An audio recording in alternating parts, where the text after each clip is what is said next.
যিনি কোরআন শিক্ষা দিয়েছেন, খলাকাল ইনসান, যেই আল্লাহ মানুষ সৃষ্টি করেছেন, ভালো করে বুঝবেন। আল্লাহ তরতিবতাকে পছন্দ করেন, সিরিয়াল পছন্দ করেন, তরতিব অনুযায়ী যারা আমল করে, এই আমলের দাম আল্লাহর দরবারে দুনিয়ার সব থেকে বেশি। যেমন একজন মানুষ 5 ওয়াক্ত নামাজ পড়ে, তাহাজ্জুদ পড়ে, আওয়াবিন পড়ে, ইশরাক পড়ে, জিকির করে, দরুদ পড়ে, ইস্তেগফার করে, তেলাওয়াত করে, দান সদকা করে, কিন্তু মাঝে মাঝে 2-1 ওয়াক্ত ফরজ নামাজ ছুটে যায়। আর একজন ব্যক্তি তাহাজ্জুদ করে না, আওয়াবিন করে না, ইশরাক করে না, চাষ করে না, দরুদও বেশি করতে পারে না, জিকিরও বেশি করতে পারে না, তেলাওয়াতও বেশি করতে পারে না, কিন্তু কোনদিন ফরজ নামাজ কাজা করে না, ওয়াজিব নামাজ কাজা করে না, ধারাবাহিক আছে। ওই তাহাজ্জুদ গুজারির নামাজ কাজা করলেওয়ালা তাহাজ্জুদ গুজারির আমলের থেকে বিনা তাহাজ্জুদের ফরজ ওয়াজিবের তরতিব রক্ষা করা ব্যক্তির দাম আল্লাহর দরবারে বেশি। বাবার কাছে সন্তান না, সন্তানের কাছে বাবা। জোরে বলেন না। যার কাছে যে ঠেকা থাকে তার সামনে মাথা উঁচু করা যায় না। আল্লাহ আর বান্দা, মাবুদ আর আবেদ, এই আল্লাহর কাছে বান্দা ঠেকায় না, বান্দার কাছে আল্লাহ ঠেকা। অতএব বান্দা তুমি কখনো মাথা উঁচু করবে না, অহংকার দেখাবে না। সন্তান তুমি বাবার কাছে ঠেকা, অতএব বাবার সামনে উঁচু স্বরে কথা বলবে না। ছাত্র তুমি শিক্ষকের কাছে ঠেকা, কারণ শিক্ষক না হলে তুমি মানুষ হতে পারবে না, অতএব তার সামনে বিনয় অবস্থায় থাকো। গোলাম তুমি মুনিবের কাছে কখনোই মাথা উঁচু করবে না, কারণ তুমি গোলাম, মুনিব তোমার ছায়া। ঠিক তদ্রুপ ভাবে আলেম আর আওয়াম, আওয়াম বুঝেন তো, কথা পায় না। আলেম আর আওয়াম কে কার কাছে ঠেকা? আলেম আওয়ামের কাছে না, আওয়াম আওয়াম আলেমের কাছে। অতএব আওয়াম তুমি আলেমের সামনে মাথা উঁচু করে কথা বলবে না। কিন্তু অবস্থাটা কি হয় দেখেন, অবস্থাটা কি হয়। ফাঁকে আর একটা কথা বলি, আপনি রোগী ডাক্তারের কাছে গিয়েছেন, ডাক্তার আপনাকে প্রেসক্রিপশন দিলেন, আপনি কি কখনো বলেছেন এই ডাক্তার এই ওষুধ দিলা কেন? বলছেন?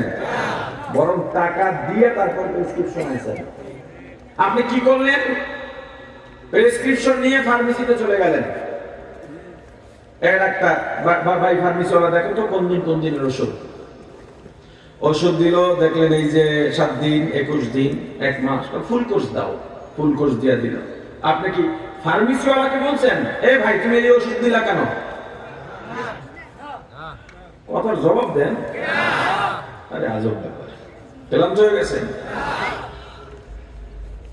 1 মাস ওষুধ খাইছেন, ভালো হন নাই, এরকম রেকর্ড আছে না? এই যে ভালো হইলেন না, এরপর ডাক্তারকে মারতে গেছেন, ফার্মেসিওয়ালাকে মারতে গেছেন, কি করলেন? আরেক ডাক্তারের কাছে গেছেন। কেন? আপনি রোগী, আপনার রোগ ভালো হওয়া দরকার। আপনি বিল্ডিং বানাবেন, ইঞ্জিনিয়ারের দ্বারস্থ হলেন, ইঞ্জিনিয়ার ডিজিটাল সার্ভে প্রথম মাপ দিল, এরপরে সয়েল টেস্ট করলো, আপনার জন্য একটা ডিজাইন দাঁড় করালো, লেআউট আপনার হাতে, রাজমিস্ত্রি ডাকলেন, বললেন ইঞ্জিনিয়ারের যে ডিজাইন এই অনুযায়ী কাজ করবা, এর ব্যতিক্রম হতে পারবে না। যদি কোনো মতে রাজমিস্ত্রি বলে রড 2টা দরকার নাই, 2টা কমায় দিই, তখন আপনি বলেন তোর মতো মিস্ত্রি দরকার নাই। ইঞ্জিনিয়ার সামনে বলছে বাইরে যেতে পারবে না, কথা বলে না। আপনি ডাক্তারের বিরুদ্ধে বললেন না, ইঞ্জিনিয়ারের বিরুদ্ধে বললেন না, কারণ কি? কারণ আপনি ডাক্তার না, আপনি ইঞ্জিনিয়ার না।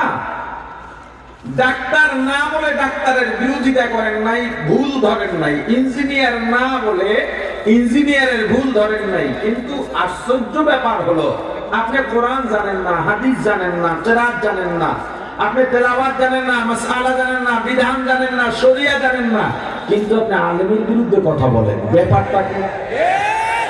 কথা কয় না। ব্যাপারটা কি? তুমি রুহের রোগী, আলেম তোমার ডাক্তার, তোমাকে যেই প্রেসক্রিপশন দেবে ওইটাই তুমি খাবা বিনা বাক্যে। যদি দেখো ভালো হও না, আরেক আলেমের কাছে যাও, তবু আলেমের বিরুদ্ধে বলা যাবে না। দ্বিতীয় পাঠ, ডাক্তারের কাছে আপনি প্রেসক্রিপশন আনছেন, আপনি ডাক্তার না, তবুও যদি ভুল ধরেন, কথার কথা না প্যারাসিটামল, ডাক্তার তো সবাই, তো আপনি বললেন যে ডাক্তার ওষুধ কেন দিলেন, কাটেন, কথার কথা, এতে আপনি ওষুধ উল্টা পাল্টা খাইয়া শরীর একটু খারাপ হতে পারে, কিন্তু গুনাহ হবে না। ইঞ্জিনিয়ার আপনাকে ডিজাইন দিয়েছে এই পিলারে 10টা রড লাগবে, 400 300 এত এত 500 মিলায় লাগবে, আপনি ইঞ্জিনিয়ারের ভুল ধরলেন, আপনি 2টা রড কেটে ফেললেন, না 2টা লাগবে না, আমি 8টা রড দেব, এতে আপনার ঘরের পিলার একটু দুর্বল হতে পারে, কিন্তু আপনার গুনাহ হবে না। কথা বলেন, কি হবে না? কিন্তু আপনি আলেমের ভুল ধরলে গুনাহ হবে। কথা বলে না, কি হবে? গুনাহ হবে। তা আলেমের মর্যাদা কতটুকু, এটা কোনো সীমা নাই। এবার আসেন, রাসূলের জিম্মাদারি পালন করে কোন আলেম?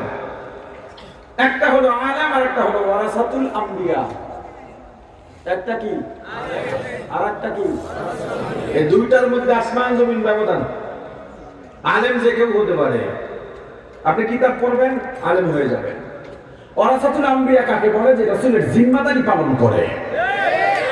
রাসূল যা যা দায়িত্ব পালন করেছেন সব দায়িত্ব পালন করবে, নিজেকে নিয়ে শুধু নয়। আমাদের সমাজে বহু ইমাম আছে 40 বছর ইমামতি করে আর গর্ব করে বলে আমি সবার প্রিয় পাত্র। 40 বছর ইমামতি করা যায়, কিন্তু প্রিয় পাত্র হওয়া যায় না। যে প্রিয় পাত্র ও আলেম হয়েছে, ওয়ারাসাতুল আম্বিয়া হতে পারে না। কারণ রাসূলের দায়িত্ব পালন করলে ওই এলাকার সব মানুষ তার পক্ষে থাকতে পারে। সব আলেম কি রাষ্ট্র নিয়ে ভাবে? সব পীর কি রাষ্ট্র নিয়ে ভাবে? সব ওয়াইজরা কি রাষ্ট্র নিয়ে ভাবনামূলক কথা বলে? এখন একজনে বললে বাকিরা কয় না আমরা কিছু বুঝি না, আপনি এত গেলেন। হ্যাঁ, তোমরা আসলেই বুঝো না, কারণ জিম্মাদারি সবাই পালন করে না। যে ওয়ারাসাতুল আম্বিয়া, তার চিন্তা শুধু নিজেকে নয়, তার পাড়া প্রতিবেশীকে নিয়ে চিন্তা, তার সমাজ নিয়ে চিন্তা, অর্থনীতি নিয়ে চিন্তা, রাজনীতি নিয়ে চিন্তা, রাষ্ট্র নিয়ে চিন্তা, উম্মাহ নিয়ে চিন্তা। এবার দেখেন, আপনি আলেম না, তবু আলেমের বিরুদ্ধে বলেন, এরপর আলেম আপনাকে কিছু বলে না, আপনি বলেন কেন? হুজুর কিছু বলে না কেন? রাসূলের জিম্মাদারি পালন করে এই জন্যে।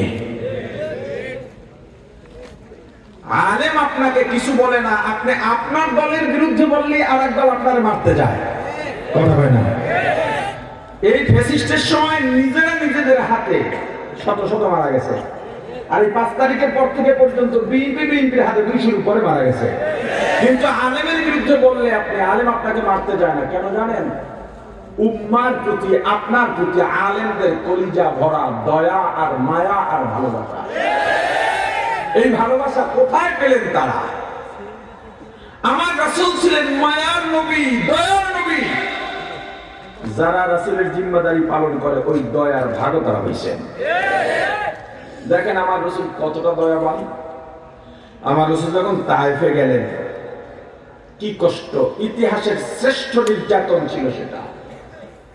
এত নির্যাতন কোন মানুষকে কোন মানুষ এই পৃথিবীতে করেনি, এত রক্ত কোন মানুষের আর কোনদিন ঝরেনি, এত নির্দয় আচরণ এর শিকার আর কোনদিন কোন মানুষ হয় নাই।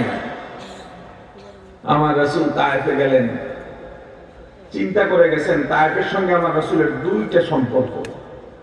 একটা হলো দুধ মায়ের সম্পর্ক, আর একটা হলো শ্বশুর বাড়ির সম্পর্ক।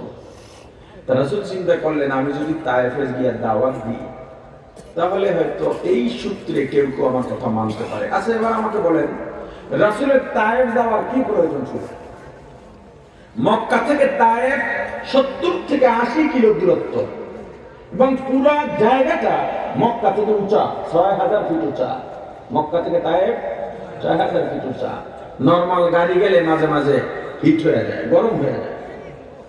4 হুইল গাড়ি সহজে যেতে পারে, এসি গাড়ি এই মাঝে মাঝে এসি বন্ধ করে দেয়। আল্লাহ রাসূলের কি দরকার ছিল? রাসূলের তো সামনের পেছনের সব গুনাহ মাফ।